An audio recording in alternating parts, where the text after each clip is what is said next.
Check বাউন্সের কেসে 3টে টাইমের লিমিটেশান থাকে।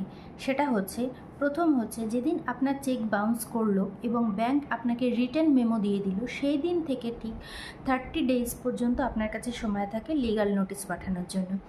লিগ্যাল নোটিশ যেই আপনি পাঠিয়ে দিলেন, সেই দিন থেকে আপনার 15 দিন আপনাকে অপেক্ষা করতে হবে সেই লিগ্যাল নোটিশের কোনো রিপ্লাই আসে কিনা দেখার জন্য। যদি রিপ্লাই এসে থাকে বা না এসে থাকে, তারপরে কিন্তু রিপ্লাইতে যদি আপনি সন্তুষ্ট না হয়ে থাকেন বা কোনো রিপ্লাই না এসে থাকে, তাহলে কিন্তু 1 মান্থ সময় থাকে আপনার হাতে আপনার মামলা ফাইল করার জন্য। তো এই 3টে লিমিটেশন, প্রথম হলো 30 ডেজ, যেটা আপনার চেক বাউন্সের মেমো পাওয়ার পর থেকে 30 ডেজের মধ্যে আপনাকে লিগ্যাল নোটিশ দিতে হচ্ছে।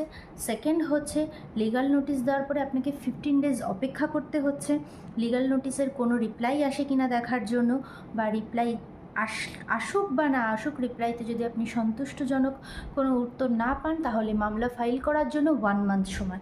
তো এই 3টে টাইম লিমিটেশন যদি আপনি না মানেন, এটা যদি আপনি ব্রেক করে ফেলেন বা কোনোভাবে যদি এটা এক্সটেন্ড করে যায়, তাহলে কিন্তু আপনি সেটা আর মামলা ফাইল করতে পারবেন না।